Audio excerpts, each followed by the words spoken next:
Guess what, Raindrops? Yes, I'm taking my podcast, Reality with the King, on the road. Can you guess where my first stop will be? Yup, it's Huntsville, Alabama on Sunday, January 21st, 2024, where I will be joined by Love and Marriage Huntsville star Melody SHARI. Make sure to buy your tickets at huntsville.standuplive.com. That's huntsville.standuplive.com. See you soon. Hey Raindrops, before we get into this episode, I want to invite you to join my community, my YouTube community, honey, of subscribers. So please make sure to subscribe to this channel. I love when y'all comment on my posts and my videos about all of my stars hopping on Reality with the King to share their lives. I cannot thank y'all enough, so make sure to like and subscribe to this channel. No, this is going to be good because, like I said, I hit you up first because I know you're private. And I know there's been a lot of things that have been said. And I'm watching the show. I haven't watched that show in years. Because it lost its magic for a very long time. Everybody said that. And then I know they split up this season, so we'll say this season. This season, I felt like it got back to its roots. That's what everybody's saying. Yeah, and then I'm like, well, she got a story to tell because I spoke to Erica. I spoke to Scrap. We'll get to that too. But I'm going to need the woman who started it all. The reason why they're even able to be on the show. Oh, the one that turned it down. Oh. Yeah. We're going to start there, Diamond? I'm just saying, 2024 is about just speaking the truth. Everything I feel like you said, is kind of coming back full circle. It's just being truthful about everything. That's why we see all this stuff going on with just so many different people, and a lot of things that had been not spoken about or that was in the dark. I think it's about just shedding light on just truth. Yeah. Yeah. Well, no, I thank you for saying yes and us doing it. The timing is good. Yes. It was really good. Yes. And that trailer was crazy.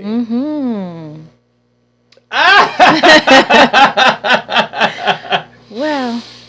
Yeah, girl. Yeah. You have a lot going on. I do. Hey, Raindrops. On today's episode of Reality with the King, I got the woman who is the original, young female rapper that was in a group killing the game. She's also one of my loves who I met years ago when I was working on Love and Hip Hop, begging her to join the show. And now she has stolen the show on this new season of Love and Hip Hop Atlanta. I am talking about the Empress, honey. Yes, Crime Mob's and solo sensation herself, Diamond. Thank you, Carlo. Look at you, and you're dripping diamond, baby. Thank you. Diamonds on diamonds. Ooh, are diamonds a girl's best friend? Yes, they are. Sorry, bestie. Yes, we are. We go way back. That's why I was so, thankful for this opportunity to just chat with you, catch up with you, because I know we go way back, and I knew that you would just handle, me you would just handle me delicately, and I know that this is a safe space. So no, it definitely, you're beyond welcome. And it is a safe space because you do not do a lot of interviews. And I also know one thing about you, you're very private. So thank you for giving me the opportunity to talk to you. I've always loved you before I met you. Because Nuck If You Buck Baby gets played heavily. When I'm at the gym, pumping my little biceps. You look good, too. Well, thanks to Crime Mob and Nuck If You Buck, stilettos, pumps in the club. Yes, the body is bodying. Well, if you're diamond, I'm sapphire.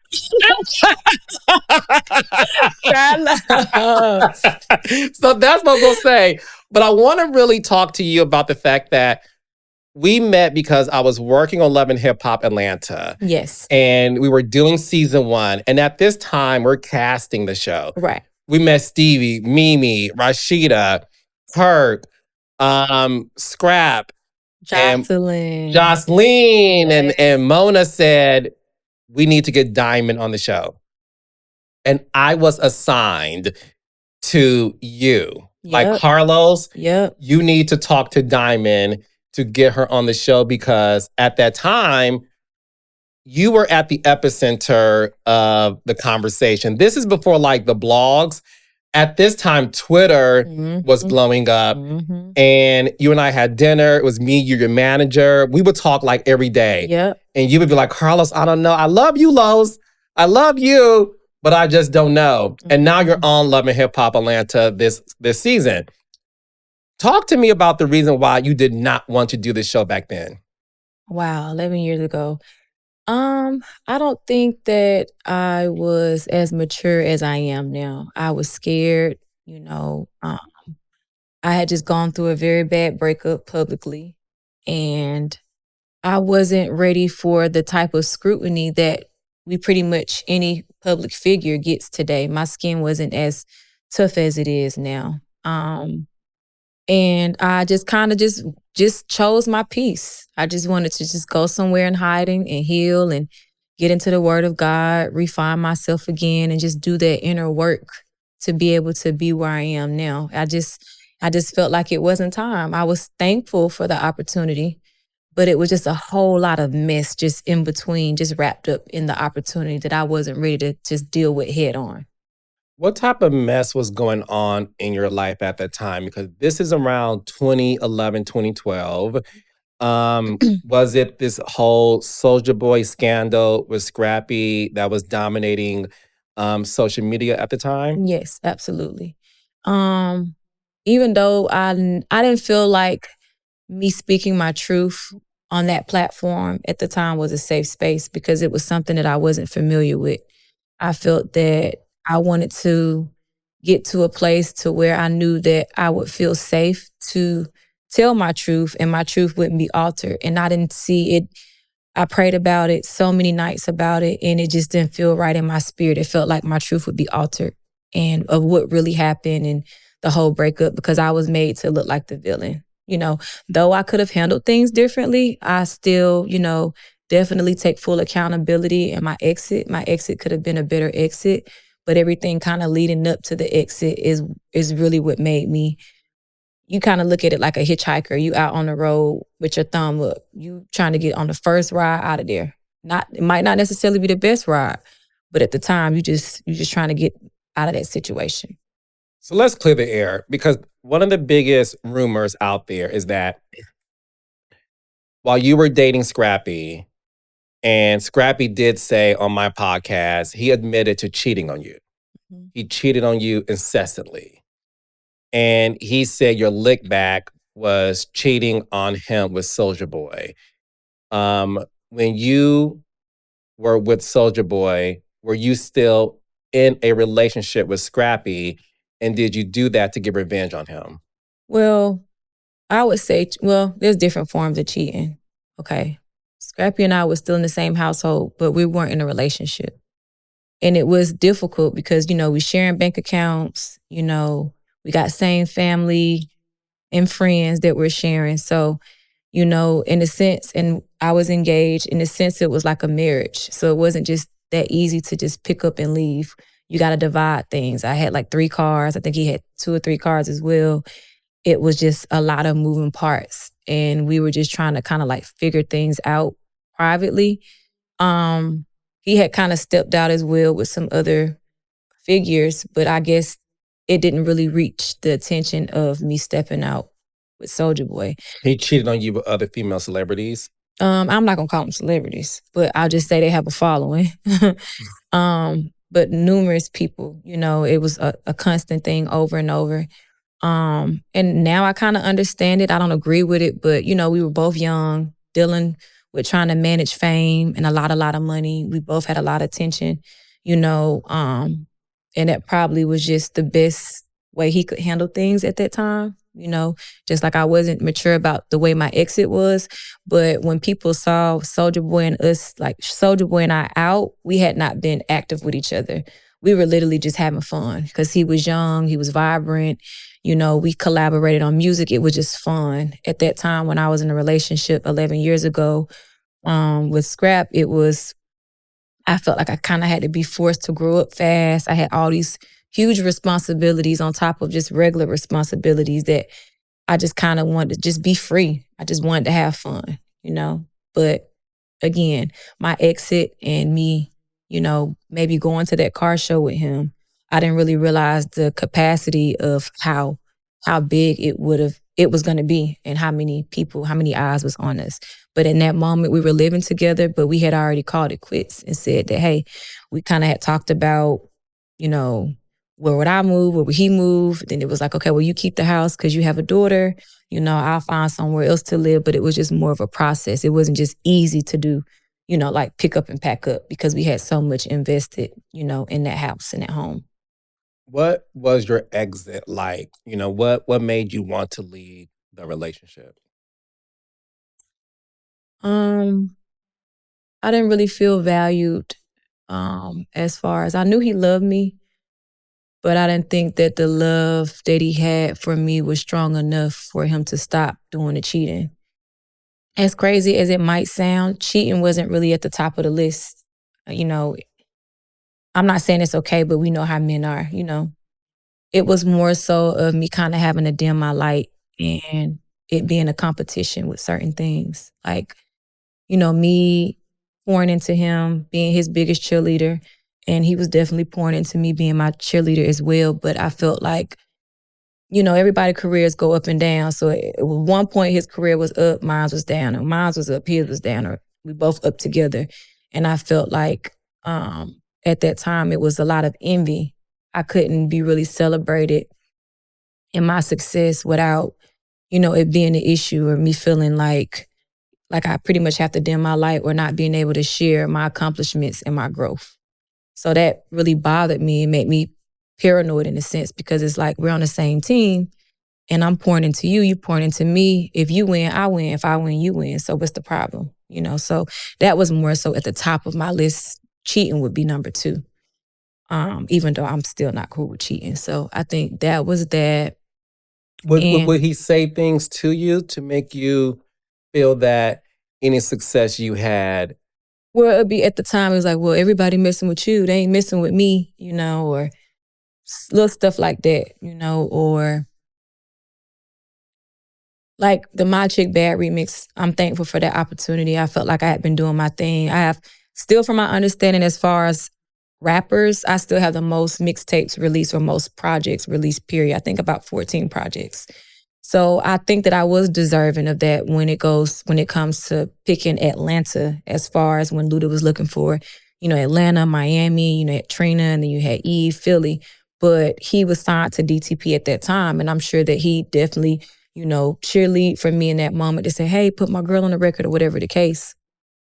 But I think in that moment, which we have talked about recently, that he feels like that's when I guess started feeling myself, or when he really kind of saw a change in my attitude, or me kind of like just, you know, feeling myself. I think maybe the feeling myself was more so just being happy to be recognized by myself, because I had came up in a group, and you figure you're dealing with 2 females in a group, at one point 4 guys, like you fight for your own identity. So it was more so just coming from a group and being able to stand on my own and be like, okay, that's Diamond. You know, I love Crime Mob. That's my foundation. That's my family. You know, they're the reason why I am where I am today.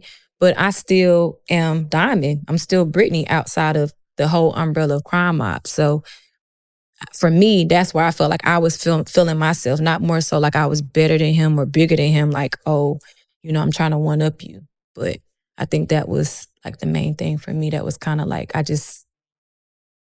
didn't feel like that I would be able to be where I am now. If probably in that moment, if I would have stayed, I would have probably continued to dim my light. That's interesting, because when I spoke to Scrappy on the podcast, he mentioned that he felt Bambi did not support him and his success, and that he felt he had to dim his light for Bambi. Like whenever he had accomplishments, she never supported him, or she would always say, what about me?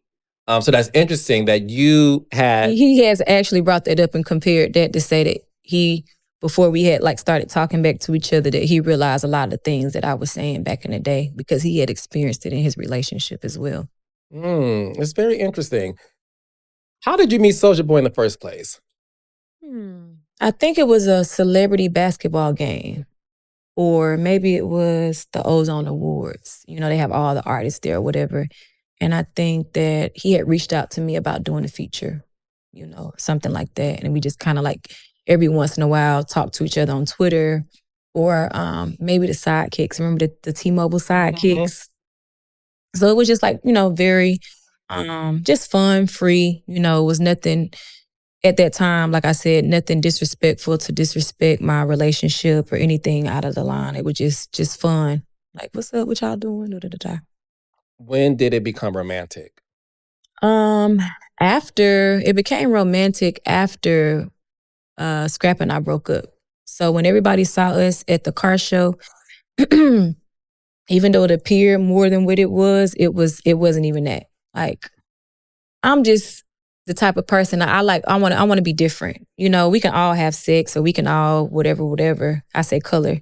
But what sets you apart? You know, you gonna get to that at some point. So for me, it was more so about a person really respecting me or getting to know me and learning my personality and just really enjoying my company before it even got to that. So it was literally after everything went left, you know, when it was like, okay, it's over and the media and all the back and forth and so forth is when we kind of start to try to get things serious.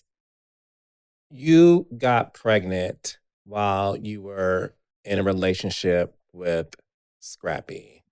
And I see on your tattoo, on your hand, it says 10/26. Is it 07? 07. 07. So October 26, 2007. Talk to me about what that represents. Well, at that time, which I will say, I don't know if this was before or after, I had an abortion, which I'm not happy about at that With time. Scrappy? I had an abortion, not with this tattoo. This was a miscarriage, which I still deal with every day. But at that time, unfortunately, that was the best decision that I felt that I was making, you know. So to see women to be able to be pregnant and get on stage and to really have a relationship and be open and about dating, like that was so unheard of. You had a boyfriend, you got pregnant, your career was over. You cut off. Point blank period. You cut off. So were you told to get an abortion? It was, in a sense, yes. In a sense, I was. And it was so much money that was at stake. We were in the height of our career. And we literally toured every day of the week, 6 days out the week. We only came home on Sundays if we didn't have a show, just to wash clothes, repack, and leave again. I finished high school with homeschooling. I had to literally drop out of high school because the record literally took over the summer of my 9th grade year going into my 10th grade year. But going back to this right here, I think that I was really excited about this pregnancy because I was like, I don't care if I lose my career, you know, this industry will suck you dry, will take everything, you know, chew you up and spit you out and leave you with nothing. I just wanted to have something that genuinely loved me and that I could share all of these great, you know, things with, whether it be material things or just traveling the world. That was something that I was really, really excited about. And due to stress, relationship stress, and industry stress, of course, I had a miscarriage. And how many months were you pregnant when you had the miscarriage? I think 3. Traumatizing. Very traumatizing. So I got the tattoo just as a memory, you know. And that was gonna be her birthday? That should have been born. Mm-hmm. I don't know if it would have been a she. It was 3 months, but maybe it would have been a girl. Yeah. That's something that was definitely very traumatizing to me. But, you know, between that and, like I said, the abortion, you know, which I'm not happy about, I deal with every day. You know, I guess that was the best decision that I could make at that time. I'm blessed enough to have a son now. My son is 7. He's the love of my life, my best friend, you know, and I'm just thankful. I know that I've grown so much by being a mother. And I know that maybe if I would have had a kid back then, I probably would have grown a lot faster to kind of like deal with things head on and be able to relive the whole love and hip hop opportunity and other opportunities because, you're a mom now. It's like at the end of the day, I'm gonna make it home to my son, but at the same time, you ain't gonna play with me because I got a whole son. You know what I'm saying? So everything I do is it's for him, How did Scrappy take it when you told him you wanted to have an abortion? He was devastated. He was devastated. I think that he still I know we talked about it. He still carries that hurt. He's still angry with me in a sense for that and allowing the industry, but I was afraid and, he was doing his thing. I thought I would be home with a baby. My career would be over. He'd just be doing his thing like he was already doing his thing. But I knew that, he would be a great father. He's hands down, we know he's a great father. He loves his kids. Absolutely. But, still at the end of the day, everything is really left up to mommy. Men can come and go, It's really left up to mom to do everything. And I come from a mother that's like, hey, she always told us we had to struggle and we had to sleep under a bridge. We was gonna sleep under a bridge together. So, even now with me traveling, I'm very hands-on. I don't have anybody to raise my kid. Like I'll go tour, even when we were doing the Millennium Tour 4 days out the week and come right back home and take my son to school and pick him up. Like I'm very hands-on. I would have had to figure it out where my kid would have been with me or I don't know. But I just know that I'm just big on just the way my mom raised me. Like whether it was good, bad, or ugly, we were going to be with each other. I was not going to allow the industry to take me away from not having that hands-on to raise my kid. No, that's deep because, one thing we do know is, and I'm glad you're talking about this because when Cardi B, for example, got pregnant, I want to say it was kind of like the moment her debut album dropped. And then she revealed on Saturday Night Live she was pregnant. And I think there was a resounding like gasp because just real talk, it was like, girl, you are at the height of your career and you're pregnant.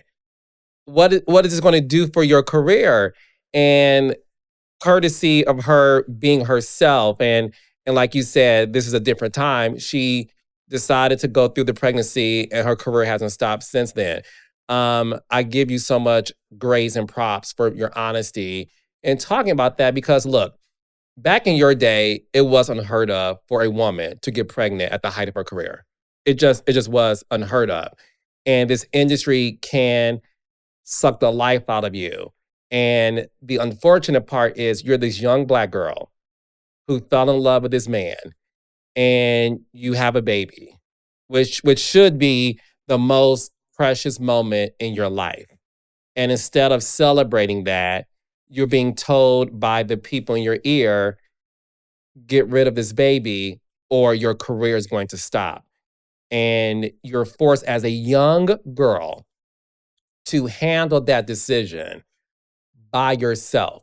Because at the end of the day, it's your body and you have to deal with the ramifications of that. And you also have to deal with the spiritualness of that. And like you said, living with regret that happened years ago. And you have a beautiful son who you love dearly. But the fact that that's something that still is something you think about, I'm just really happy you were honest about that because you're right. We see Cardi B on stage with a belly. We Sexy Red on the stage with a belly.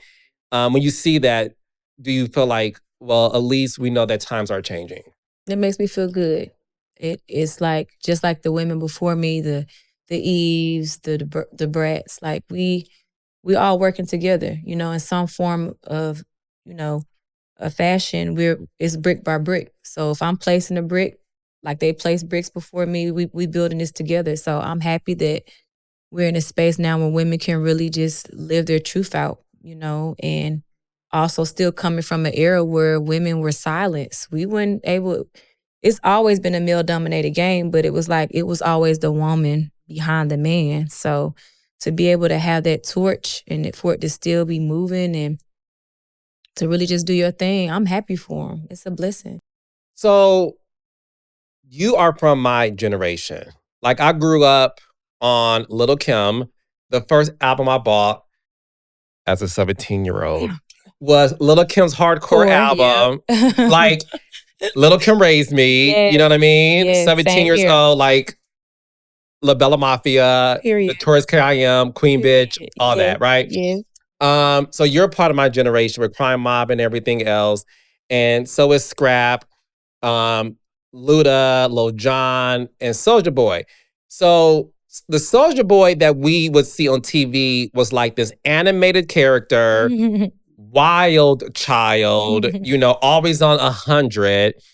And then you've always been this very beautiful, talented, sweet girl that turned into a fucking monster on stage when you used to like spit a hot 16. What was it like being in a relationship with Soulja Boy? Well, he's definitely fun and wild and all that stuff, but he's smart.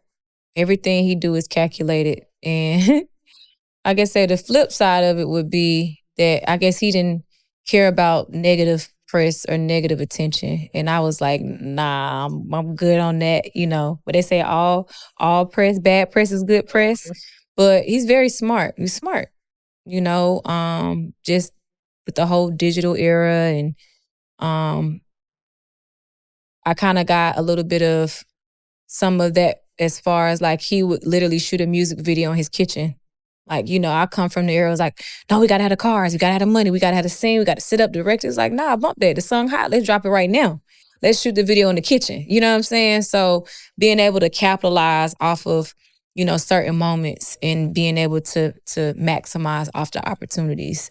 But it was fun. It was cool. I probably should have dated him before Scrap, as far as like, I probably should have gotten that out of my system first, being young. Because when Scrap and I started dating, I was 17, like, I think I want to say 2 months or 3 months before my 18th birthday. So, and he's like so advanced as far as like, mature. He already knew he wanted the family, he wanted to settle down and this and that and so forth, which was cool for me. But I think that I needed to explore more and learn myself more, and find out what it is I like and what I want and stuff like that before trying to get into a serious engagement, almost marriage situation, How old was Scrappy when you guys started dating? He was 21. 21, okay. But we weren't sexual. No. Say that. I wasn't sexual before I was 18.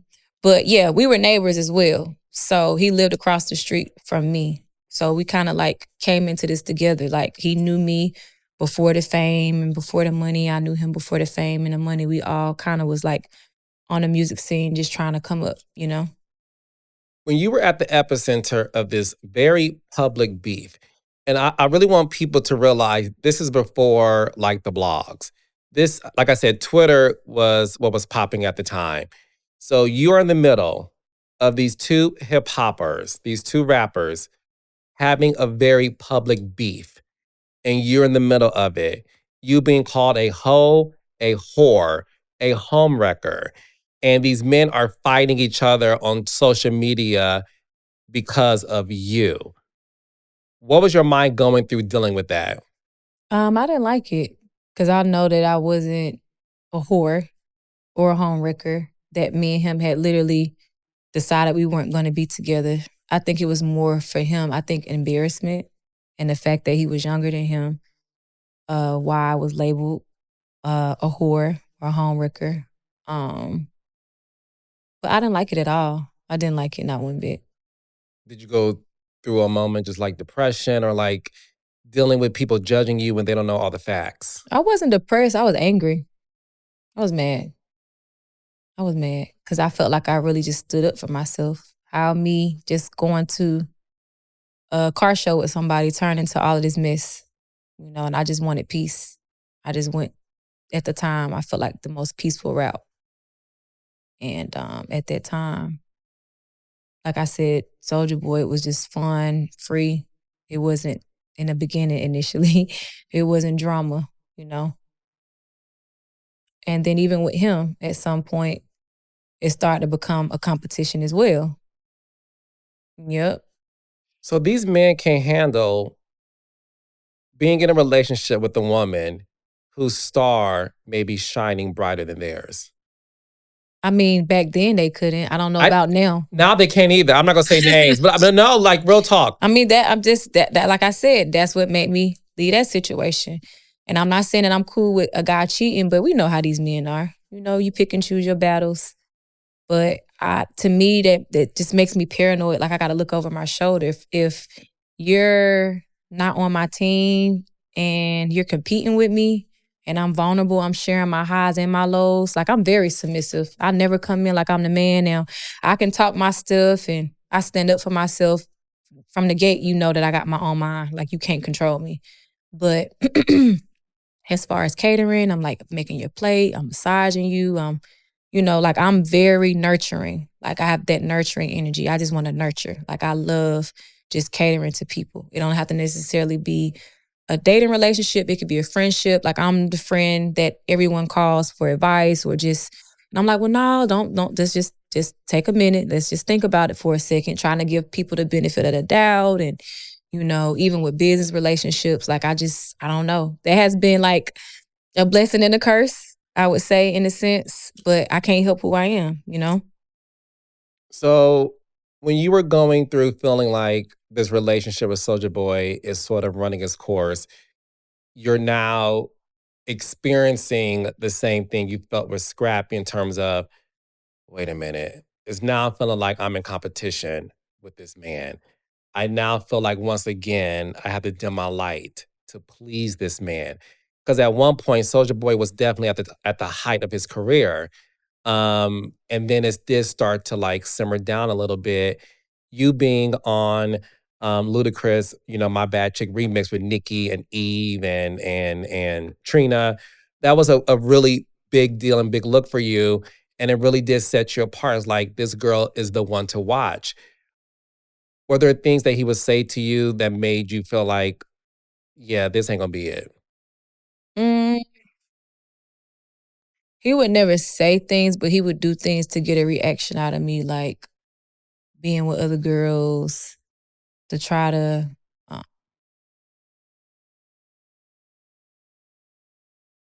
you know, it's that mentality of, you know, you can't break a person's spirit. So something to try to like break my spirit, you know, or it went from you want me to go everywhere with you to now you want me to stay at the house type situation. You don't want me to go because people are going to be looking at me, you know, like people looking at you type situation.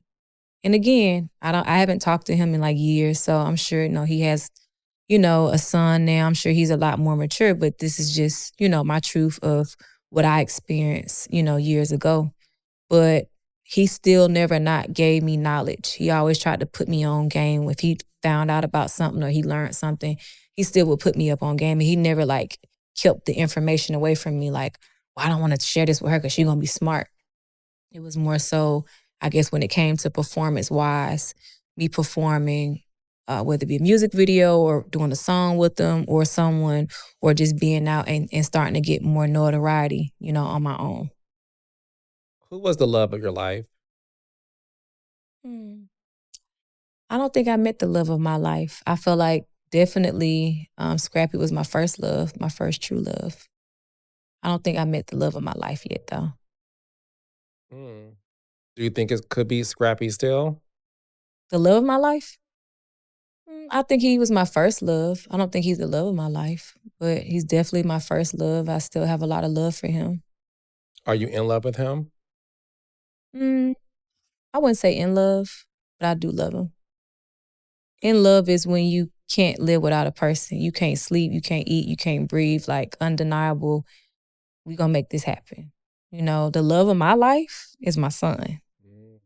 That's the love of my life. I can't even fathom to even a world without my son. Like, that's the love of my life. That's who keeps me going. That's who I know that loves me unconditionally, good, bad, and ugly, you know.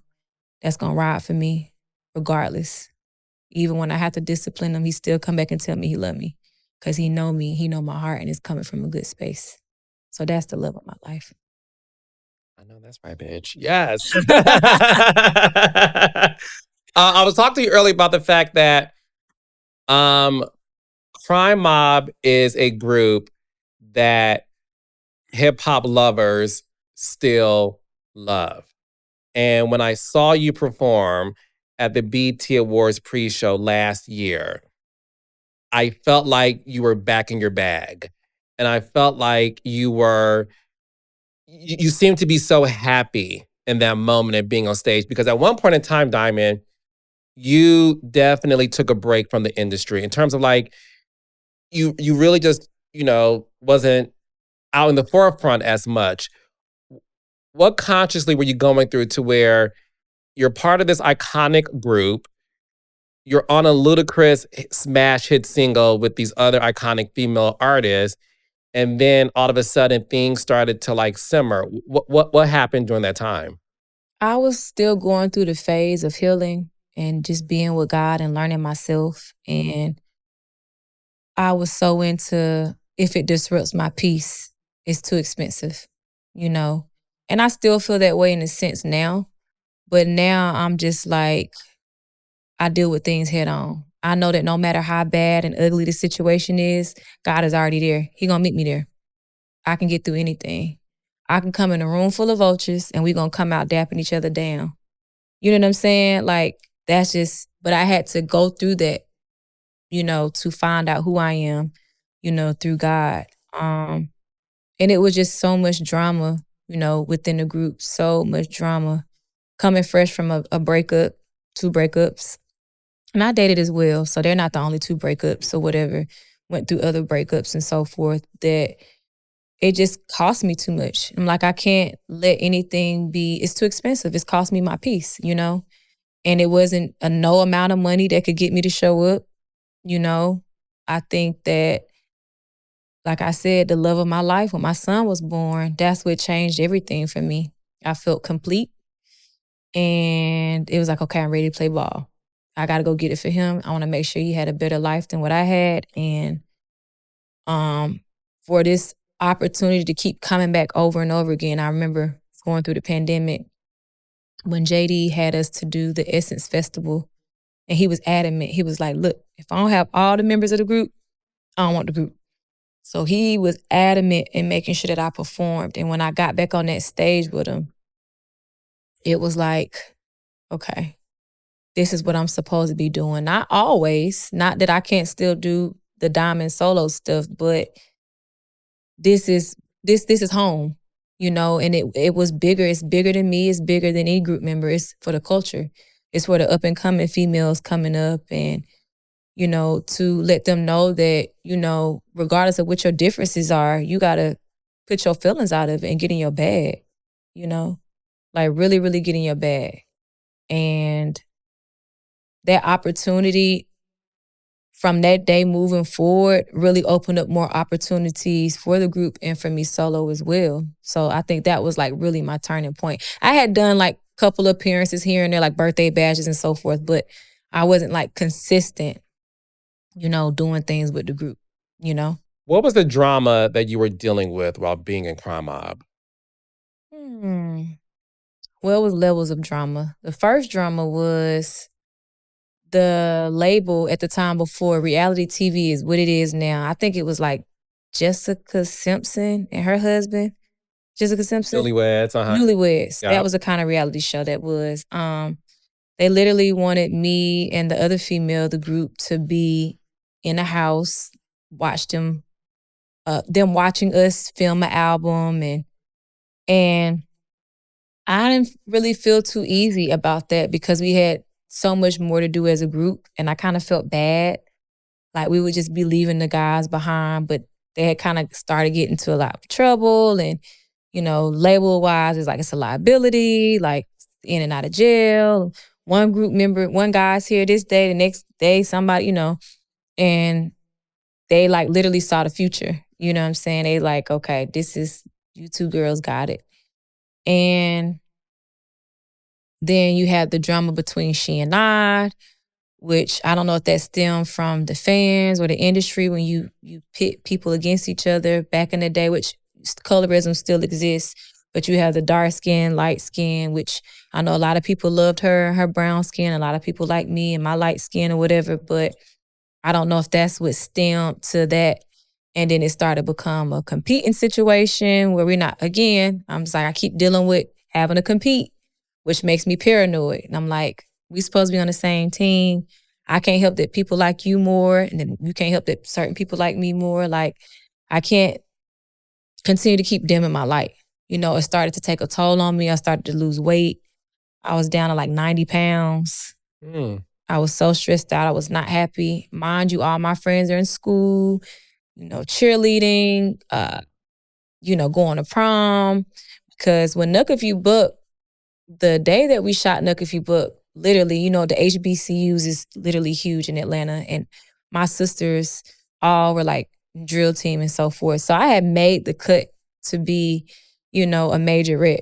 And that same day was like a battle of bands. It was like a pre-battle of the bands. So it's like, if you weren't a part of being in that pre-battle of the bands thing, then you automatically couldn't be on a drill team when the school start. And literally, that was the first time I knew that this industry was going to be about making sacrifices, because I had to make that. It was that green, red or blue pill. It was like, okay, either you stay here and you do this drill team, or you go over here and you do this music video for Nuck If You Book.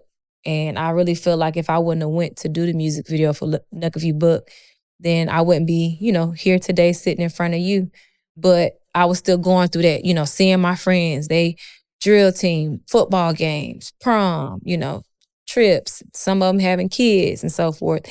And we're literally around each other 24/7. We're on tour 6 days out of 7-day week. I'm away from family, I'm away from friends. You know, the road gets lonely. It gets very, very lonely. We're in other countries, we're touring, you know. So it took a toll on me, in addition to like the whole miscarriage, abortion, the relationship. It was just like a lot of shit on top of shit, on top of shit, on top of shit. It was just a lot for me. It's hard. And one thing I always say is this. When I think about reality stars, for example, reality shows, if you will, I always tell people there's always a breakout star on any ensemble reality show. And it doesn't diminish the others. It just means that in every day of life, there's a star employee at Walmart. There's a star at the airport. Like, there's always somebody in a group setting who is just that person. You were arguably the breakout star of Crime Mob. Did you feel like some of the members at that time, being young and not understanding the business, did you feel like at the time they were jealous that you were the breakout star? I think it was more so the other female group member, because that's how we broke up. It was broke up because of that? It was an award show called the Dirty Awards. And 1079 would host it, and they named me Dirty Chick of the Year. And at the time, I wanted to walk by myself because I didn't want to feel uncomfortable with getting that attention. Again, here we go with this again, right? And having to dim my light. And at the time, because we were signing Scrap, I was like, well, at the time, the manager that we had sent a message and said that they said if I don't walk with them, then I can't be in the group no more. So I wasn't even gonna go. And then he was like, nah, bump that, y'all signing me. He was like, I'm gonna go with you. I'm gonna walk the carpet with you. So I was like, okay, cool. And they had got there maybe 30 minutes before us, and BET asked me, well, Diamond, how does it feel to no longer be a member of Crime Mob? We just spoke to Princess and she said, you're not in the group. And I was devastated, but I had to keep my face on, good face. And I had to just run with it. I was like, yeah, you know, solo album coming soon. You know what I'm saying? Just popping my shit, which I was really like, oh my God, is this really happening? Like, that's what he said that they said, but they said that she was the one that said it. And I just refused to go crawling back. I'm like, this what you wanted? Now I'm finna show you. Because I had never planned on being a solo artist. I still had felt like I would have that survival's guilt, you know? And I was like, no, you know, I'm a team player. We came in this together. We're going to ride till the wheels fall off, you know? And after that moment, I started getting way more opportunity. And Vibe magazine, they had like top 25 most beautiful people. They highlighted me and a couple of other celebs, rappers, singers, athletes, and so forth. And I got the solo deal with Polo Grounds. I think it was Jive Records or RCA, start doing more features with other celebs. And I really just started getting in my bag, But it was a lot. And that was, like I said, around the time where I started losing all that weight, What is your relationship like now with Princess? My relationship now with her is business. I think that we understand that it's best just to be cordial with each other. It's a lot of underlying issues, I guess, that maybe she has. I know how I feel about certain things. But we know that when we get on that stage, we're gonna give people a damn good show. Even the whole Millennium Tour, having to do 40 cities, every weekend, that was a lot. And we didn't miss not one show. And we know that the job that we have is bigger than us. It's about the up and coming women, and just people, period, to see how, you just got to put your big girl panties on. It's not about you. It's not about you, sweetie. It's about the people and the culture.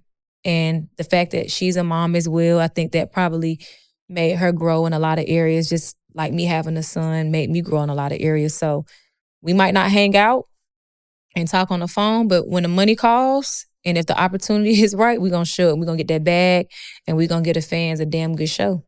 I know that's right, bitch. Waste some of our bags for the personal shit. Period. When you were doing My Chick Bad remix and you shot the video, were the other rappers, were you guys on set at the same time? Yes. Well, it started with us doing a remix first. They had my dressing room and Eve's dressing room next to each other, and they had Trina and Nikki's dressing room next to each other. So me and Eve, hope she don't kill me for this. I love you, sister. Me and her smoke a blunt together. Like, oh, we know Pitbull and the Skirt was smoking a blunt. Okay. Child, please. That blonde fro and all, honey, beautiful. Was definitely light one up. She dated CBJ, so we know she did some things. Okay. But she was truly just what I strive to be today. And for the up and coming female entertainers, she poured into me. She listened to me. She gave me advice. She filmed me. And to this day, we still have a great relationship. When I filmed Sisterhood of Hip Hop, she came on the show. I went to her bridal shower, her bachelorette party or whatever before she got married. And just a real genuine soul. Everything she stands for her to be able to have a TV show, to have her own perfume line, clothing line, make great music, to be married, have a family, have a husband that loves her and supports her and just allows her to do her thing. I can tell that, she's really, really happy, and I'm just so happy for her and happy that I've had the time that I've had with her. But beginning of that relationship was definitely that My Chick Bad on the set of that. Yep. How was it with Nikki and Trina? Well, Trina, I always kind of knew Trina as well, kind of doing some of the same shows, being around each other. Trina's a sweetheart. I think Trina, Nikki, I seen her a couple of times at Hot Beat Studio. So I would be leaving out of the studio, I guess when she was in Atlanta, and she'll be coming in. So we spoke or whatever, but we never had a relationship. So it was like maybe her and Trina were like that in their corner, huddling, talking, giggling. Me and Eve was in our corner, huddling, talking. And I think that it was a great time as well because I think it kind of helped solidify Nikki at that time because I think that she was doing a lot of stuff with guys, and for her to get on board and have us to all be in the same room with women, it was about us embracing because she was the newest at the time. And was making, headways and people, she had a fan base and people were loving her. So I think that was important because we come from an era to where it has to only be one or two females. Mm-hmm. Like, this is unheard of. You would never see 4 rappers from different cities coming together to collaborate and then hyping each other up, embracing each other. We knew in that moment we could feel the chills. Like, I know me and Eve talked about it. Like, we knew that we're making history. I knew Luda was happy. Everybody that was on set was like, like this is about to go up because this is really huge what you guys are doing together. Trina was in the press recently because she named Beyonce Giselle Knowles Carter as the queen of rap. And a lot of flack was in her direction for that reason. Who's the queen of rap to you? Eve is the queen of rap to me. And then next I would say the Brat. That's another great, that's my big sister as well. Just the evolution to where they are now. Because again, I come from an era that they said it was a certain cutoff when you got to a certain age. You couldn't have a family, you couldn't have kids, you couldn't be married. So to see both Eve and Trina to still look beautiful and to still keep going, you know, Brad is a mom, she's doing Dish Nation, she's still doing music and endorsement deals. Like, it don't get no better than that. That's, you know, that's to me what I want. I want to be able to still be a force, you know, do more movies, have more endorsement deals, you know, expand my family. It shouldn't be a cap because you're a certain age or because you want to be a mom. It should be over when you determine that you want to sit down and you just like, well, I'm just going to put my feet up, you know? So who's your top 5 female rappers? My top 5 female rappers. And I might be biased because I met all of these people. Okay. So I said Eve, the Brat, Queen Latifah, love her to pieces. MC Light, and Missy Elliott. Oh gosh, can I do 6? Go ahead. Lil' Kim. Lil' Kim. I love her as well. Very positive, always poured into me, and just been so genuine, such a sweetheart. You know, little like me, but you know, big things come in little packages. Ooh, you know what I'm saying? I've been told. You know. You know, same thing with Missy. Always, she's another person, like, keep doing your thing, remain humble, always keep God first, always acknowledge God, let people see the humbleness in you, you know, and don't forget where you come from type, and you far. Queen Latifah as well. Her manager and my manager at the time, her manager, I think her partner, Shakim, and my manager at the time were really good friends. And the first time I met her was on a set of Single Ladies when she was producing that show. And I had got a script and was about to appear on the show right before it kind of ended or whatever. And then they brought her again years later on Sisterhood of Hip Hop. And we did the whole tribute to her and stuff like that. And she has a glow. Like, my eyes got watery when I had that one-on-one with her. Like, her energy is so strong. She's so positive and just so loving that it's just like, oh my God. Like, you know, fan moment, but it's just like, nah, I'm humble, you know, I'm me, but I'm not gonna come in here acting like I'm better than you, you know. I'm gonna love on you like a little sister, you know, and it just was a great experience. So now Love and Hip Hop Atlanta is back. Okay. I'm watching this season. Okay. The second half is airing, and I stopped watching Love and Hip Hop a minute ago because I felt like it went through this weird phase. Like, what is this show about? Like, the essence of like Jocelyn, Stevie, Mimi, K. Michelle, Carly, you know, Kirk, Rashida. It was we loved that. And then new people came in who I like, and then something happened. But I'm really into this current season, and I'm happy the second half of the show is back. I'm happy you're doing the show. The trailer dropped, and we see that there seems to be this energy between you and Erica Dixon. You told Erica Dixon that Scrappy ate your cootie cat. I don't say the P word unless it's paid. But Period. Or period. Yes, with a T at the end. You said that Scrappy ate your cootie cat. When was the last time Scrappy ate your cootie cat, Diamond? Is that a real question? Uh-huh. I'm doing my thing right now. I'm good. I'm practicing abstinence. Did it happen in the year 2023?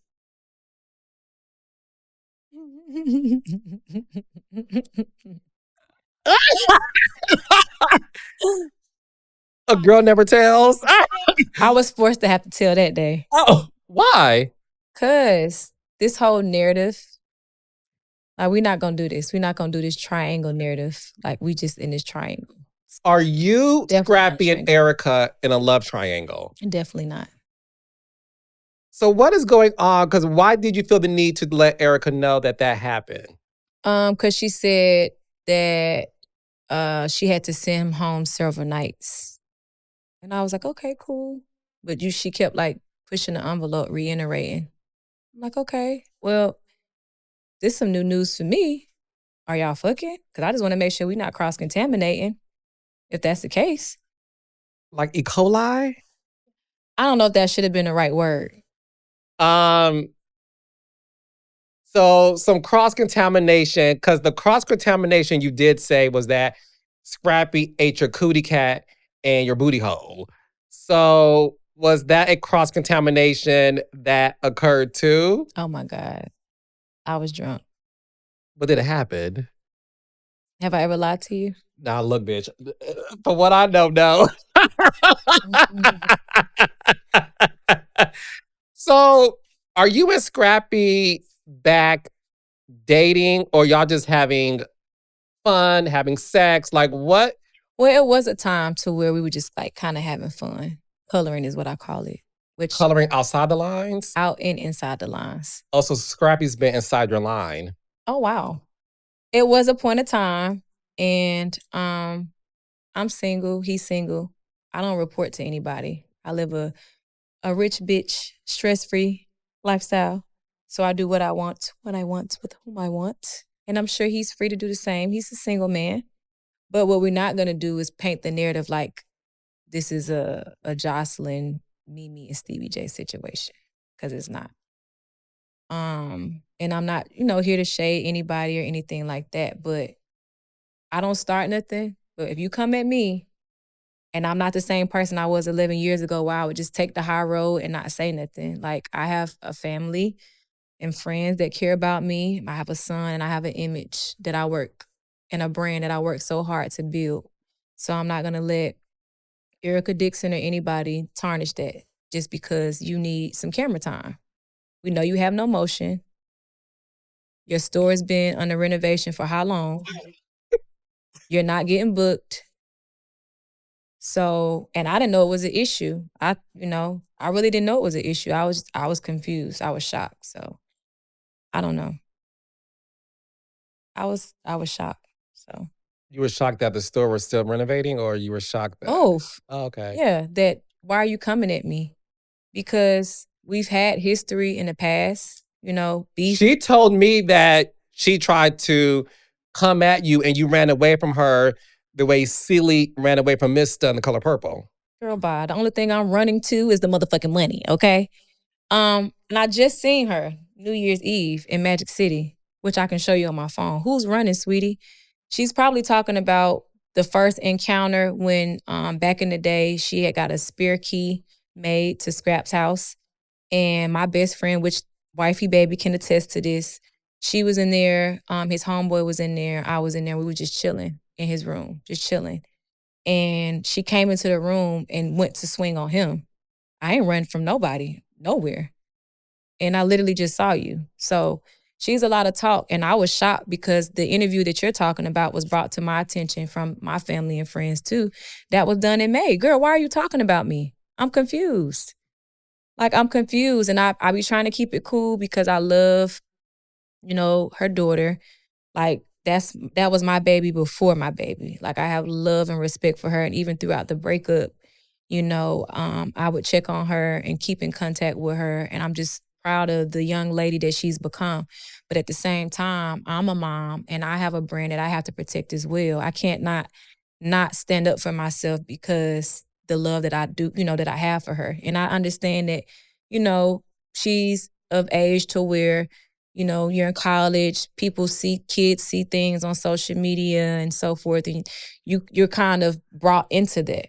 So that's another reason why I tried for so long not to really speak on it and just take the high road. That's why I was shocked because in passing, I've seen Erica out before, this whatever. And it was like a what's up, hey, bye situation. It was no beef. There's no reason for us to beef. That was when I was a teenager. And then you've always been number two. You was never the main chick. You was always number two. I got the ring first. And even with your new situation, why are you so invested in your first baby daddy? You should be trying to figure out what's going on with your second baby daddy. Or why you had these kids knowing that he was in a relationship with a whole nother woman. So don't come fuck with me, because you know I'm going to tell her how T.I. is. This ain't the same Brittany Diamond from 11 years ago. So if you try to come for me when I ain't sent for you, I'm going to send you right the fuck back on to where the fuck you at. Keep it cute and tell the truth at all times.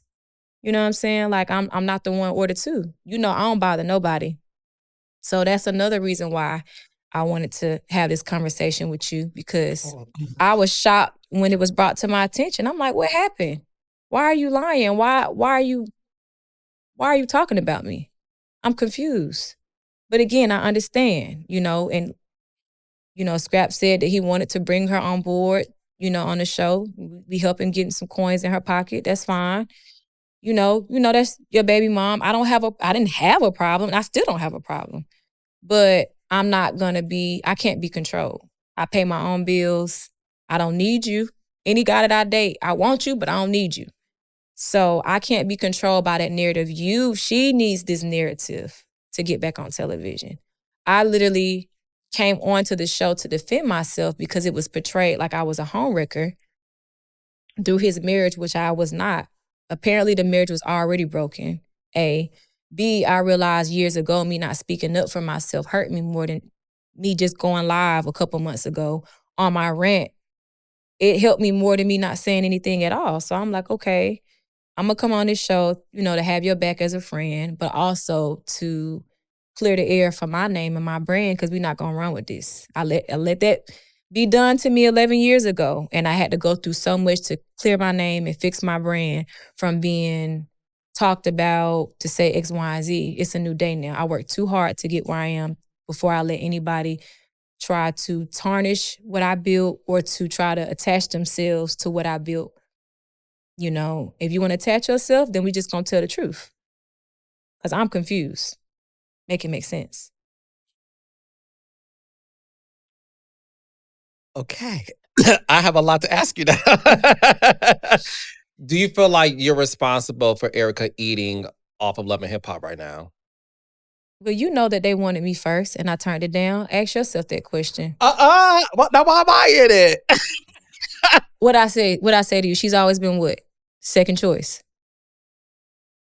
So at the end of the day, I don't know. I'm just confused. I'm confused.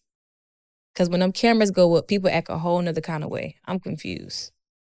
Like, Momma Dee, like, I love Momma Dee. Momma Dee, she has evolved to be such a nurturing, like, everybody's mom type situation. Like, I'm so proud of her growth. And, you know, she apologized to me about the things that were done in the past. I apologized to her about the things that were done in the past. And she literally has been, as she said, a grandma to my son. And they have their relationship. I go over some Sundays and eat, you know, my son.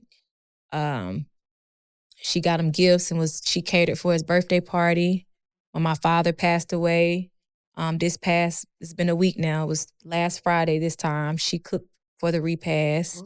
You know, so I think that was kind of like another thing that affected me. It was like his family and friends were affected by the breakup. My family and friends were affected by the breakup. A lot of my people were still friends with him, you know, still cool with him.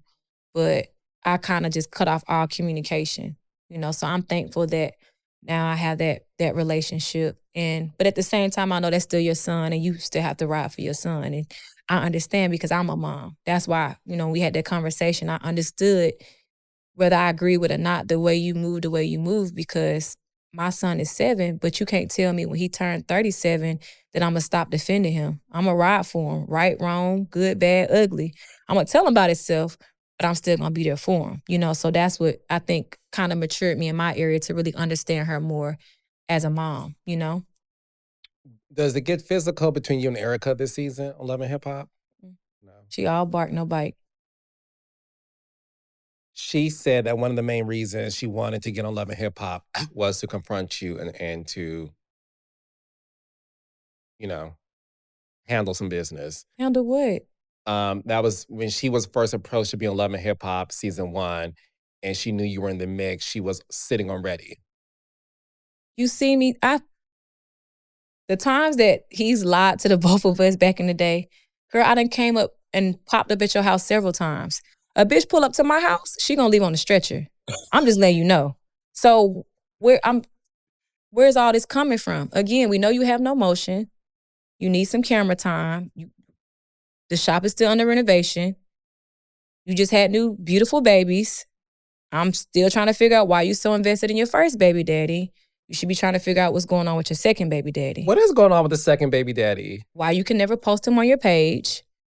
Why is that? As I said, she's always been number 2. She's good at being a baby mom. She's good at being a baby mom. Like, at this point, the gloves is off because I'm not finna keep letting y'all play with me. Is the man married? He's in a relationship. Was he in a relationship when they were? Yeah. And she ain't leaving him. She's still with her man. I'm gonna stick beside him. Who's still with the man? The girl that's with her second baby father. His name. So are we gonna see that this season? You gonna see what? Erica's baby daddy and all that drama going on, child. No, she's invested in her first baby daddy. That's how I know that you need motion. So when we got into it with each other, I'm like, why are you over here? Me and Momma Dee was having a conversation. I'm like, oh, you need some motion. You could have told me this ahead of time before we came in here. We could have came up with a fake argument, a little plan, we could have came up. I'm a team player now. You're offering charity. I'm just saying. Okay. You're a philanthropist? Oh, okay. You got a 501c3? I do. Nonprofit. Okay. I do. Not a foundation. Mm-hmm. Okay, writing checks. Mm-hmm. Get that tax write-off? Yep. Okay. So you... I'm just saying, though. I don't mess with nobody, Carlos. Listen, I will say this about you, and I'm being very honest. I've known you for over a decade. You are very sweet, and you do keep to yourself. I don't know too many people that would turn down an opportunity to get on a hit reality show, possibly making so much money off of the music and the appearances. I would never forget, you said to me, Carlos, I will go to jail. I have a lot to lose. These people do not. I can't do this show. I get it. I love you. You kept saying, I like you a lot, Carla. Let's stay in touch. Yep. You said, but I got too much to lose. Because you don't realize, this is real life. Mm-hmm. And the moment they come at me, you're going to have to take me to jail, bail me out. That's why they had to have 3 security to stand in front of me. And she only had like 1. So when you're seeing these videos of Scrap and Erica on vacation, hanging out, bumping and grinding on the beach. After me and him went on vacation? I'm sorry, what were you saying? I forgot. Okay. What'd I tell you? Always number 2. I've already done this, baby. Everything you're doing, I've already done. And the only reason why you're able to do that is because I removed myself from the situation. I pulled back from the situation. And my turning point for me was when my father started to get sick. Sicker and sicker and sicker. And the amount of energy, the love and support, and a number of other things I'm not going to say because I'm not here to bash him. Bash nobody, really. But I'm just speaking facts. I had to reserve my energy and put that energy into myself and my father. And then it became an issue like, why you ain't calling me? You ain't checking on me and this and that. And it's like, I'm the one that's going through something right now. I need all the love and support. Like, I'm sorry that I can't be there for you to the aspect that I've been there for you as a great friend this last year, but now it's my turn. I need that, And it kind of reminded me of the old things. It's like, okay, now it's about you. It's not about us as a team, us being great friends and being there for each other. And he had been there and done some great things for me, for my father, through the whole him being on life support and the passing situation. But it wasn't as consistent as I would have been if, God forbid, something happened to one of his family members, his mother, his father, God forbid. And even as consistent that I had been there for him through his divorce when he was at his lowest point. But you know who did miss a beat? You know who did miss a beat? Who? Momma Dee. That's beautiful to hear. She did not miss a beat. And his aunt as well. They didn't miss a beat. She like, because the hospital was like 10 minutes from Momma Dee's house. She was like, you want to come over here and take a bath? You've been in that hospital? Because I went like 10 days without bathing. I was so depressed and I didn't want to leave him. She's like, come over here and get a plate. I can come up there. I can sit with you, praying with you. And this, you know, throughout like, so I didn't really have time to respond and do what I'm doing now. Like you said about all the things that have been going on online because my focus was my father. And it's still very fresh. I haven't, because I've been having to work, I still haven't really mourned, which is scary because I don't know at what point will make me snap. That's what made me snap that day that number 2 and I got into it with each other. Because I'm literally just leaving the hospital just to come be here and support. It was Momma Dee's event. I'm just here to support her because she supported me. This is before he got really, really, really sick. He was sick, but it wasn't to all the stuff that I'm telling you about. But I was already dealing with that. So that her coming at me when I'm having a conversation with Momma Dee just made me snap because I'm already dealing with seeing my father pretty much die slowly right in front of me. You know what I'm saying? So that changes you. It's traumatizing. You know, I know at some point we all have to go through it and we all leave different ways. Some people suffer, some people just pass in their sleep. Some, you know, it's peaceful, but to see him suffer like that day after day, all those tubes coming out of his, you know, like it's a lot. It's a lot. It's a lot. Yeah. You are a little shade assassin. I know you got it in you, Diamond Girl. You ain't. It takes a lot for me to gag. The thing, I'm gonna tell you what's funny. Because you know she gonna try to come back and do come back and one. I know. And they might come together because he was like, she talked about my baby mama. They might come sit down together. Not together. That's fine. Do what y'all got to do. No, the thing about it is you are like straight face, serious. You say it, keep it moving. Yeah. That's why I'm laughing because I'm like, because you're dead ass. Yeah. And I ain't even mad. I think that's, you know what, that's a better description. Okay. I can tell you're not even mad. Because I don't even want it to look like I'm mad. That's why it's funny to me because you really are like, Carlos, it is what it is. There's no. I was in Bahamas and the trip to Hawaii was her friend's trip. He flew out there because I wasn't talking to him to just like, I guess, get away or whatever. So it appeared like he put this whole trip on for her when it was already a trip with her friends that was going on in Hawaii. He just flew out there to kind of like be a part of that. To make you jealous, you think? Of course. He's in love with you. You know that, right? Momma Dee knows it. I mean, that was my turning point. I know that he loves me, and like I told you before, I love him as well. But I feel like me going through that with my father and you wanting to continue with this narrative, that meant more to you than you being there for me for my father. And that was all I need to see. That was what just made me be like, I'm done with it. Now, I'll speak when I see you. And we're cool because he just texted me the other day and said, can he pick up Princeton to take him and his son to go to a wrestling match? And, you know, I'm like, we're not messing with each other on that level, but I know that you love my son. You know, he's done things, more things financially for my son than his own father. His father had a stroke when he was 1 year old. That's another traumatizing thing. I had to literally bathe him, wipe him. You know, his speech is not all the way back to where it was. But he's sharp. He still have his shit about him. I love my baby dad to death, but he'll be in his feelings if he see me kind of out dating or doing this, that, and the third, and then don't want to do what he's supposed to do to try to get back at me or because he's mad at me type situation. So I am thankful for the things that Scrap has done for my kid and loved him like I've loved his kid as well. And Momma Dee and the aunt and so forth. So it's no beef, you know. It's no beef at all. Do you have a relationship with Bambi? That's funny. That's a whole nother conversation. I don't. But one thing I will say that's funny, when me and Soulja Boy stepped out that day, when Freddie O took pictures of us at the car show, I remember Freddie O asking me, "Are you doing this because of Bambi?"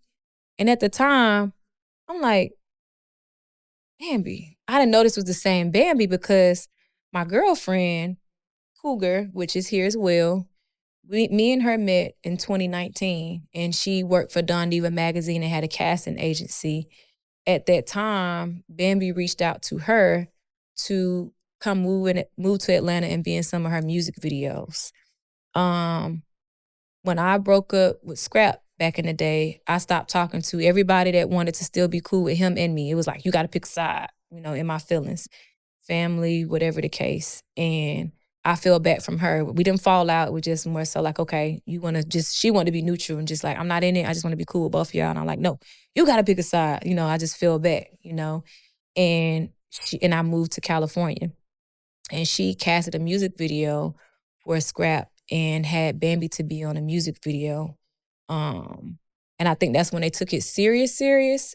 But I do remember the seconds. Okay, I met her one time because she had made these earrings, and she was begging my friend Cougar, was like, I want to meet her, I want to sell her these earrings, and I got her as my ringtone. I want to meet her, whatever. But I never could really hang out. I think it was really, really quick. But I never could hang out because I was always with him. But when I went back home, which people don't know, the whole Soulja Boy situation, we were trying to figure it out. I went home for about 60 days, maybe 3 months. Cap One had a party, and he was like, let's go to Cap One party, 2 Chainz friend. He was like, I want to show him some love. That was the first time I really saw her in person, because he actually introduced me to her and was like, this my homegirl, Bambi, whatever. Not even thinking then, it's the same Bambi Freddie was asking me about, So this whole HOMEWRECKER and all this other narrative that she went around with, girl, when we were together and we was in the same house and we was trying to figure it out, apparently you was in the mix. You know what I'm saying? So I don't have no sympathy for you. I mean, I don't wish bad on anybody as far as going through a divorce, because they say that's damn near losing a loved one, dealing with death. Dealing with a death. Mm-hmm. But, it's not like I'm finna be friends with you, because I didn't forget, and. Is it true that when you and Scrappy were living together, that Bambi went into the house and she was one of the women that he was cheating on you with? But I guess he don't call it that, because he say that's when we were on our break situation. But yeah, it was my house. And Erica came over there as well. Erica and Bambi came over your house to sleep with Scrappy? I don't know what happened. I wasn't there. But I know they definitely came to the house. Okay. During the first half of Love and Hip Hop, when Bambi and Scrappy were moving out the house and they were talking about the reason why they're divorcing, Bambi made a comment alleging that she went through his phone and saw him texting you and messages with you. Were you coloring in your coloring book with Scrappy and his crayon, coloring in the lines while he was married to Bambi? No, but we were texting each other, and it probably wasn't appropriate. But the times that he would have asked me to come to his room, it wasn't like we were just there alone. Again, a lot of his friends are my friends. So it could have been a party vibing situation. And we had not been apart from each other. We had been apart from each other for 11 years. And we were friends. We were childhood friends first. That's a lot of ground to cover. He's sharing pictures of his kids. I'm sharing pictures of my son. Oh, you remember this happened? Well, what was you at when this person died? And you know what I'm saying? It was just more so that it was always people around us type situation. But the whole texting and that was definitely out of line. We probably shouldn't have been texting each other, knowing that they were still married. So I do take accountability in that, because, of course, I'm not here to rain on anybody's parade or trying to, add any additional issues in the situation. But he was definitely going through issues, and he was at a low point, because when we re-linked up on tour, I was his op and he was my op. I wasn't trying to speak to him. So when he kept telling people he wanted to talk to me, I'm like, what do you want to talk about, sir? But it was just more so for closure. Look, We getting this money together. We cool with each other. I don't have no issue with you.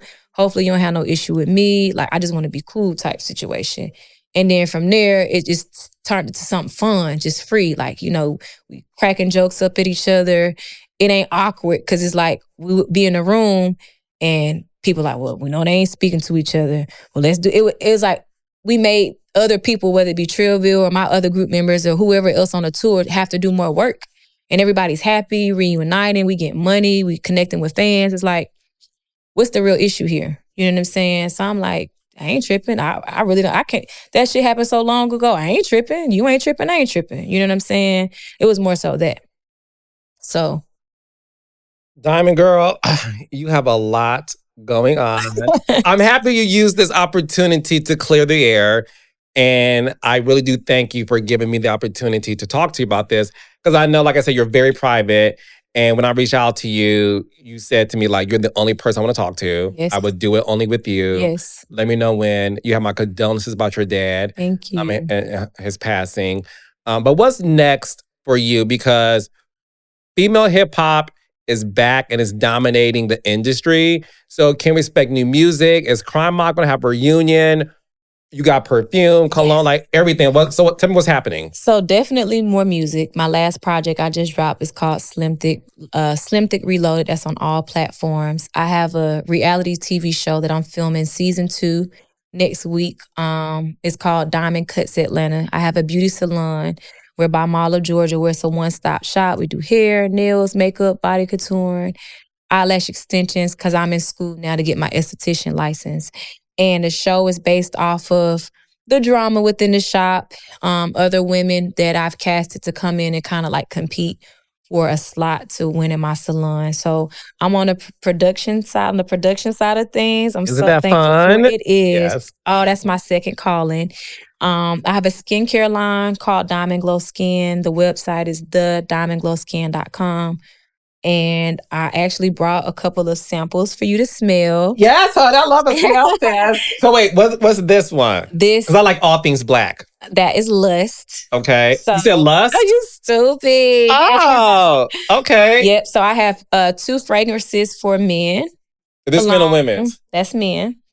This one smells good. And I have 3 for women. Is this mine? Sure, baby. Thank you, baby. Yes. Yes. Okay. So you have a lot going on. Mm-hmm. So you're on your entrepreneurship. Yes. I'm on my entrepreneurship. So this perfume and cologne line is my new baby. I launched it right before my father really, really, really got sick.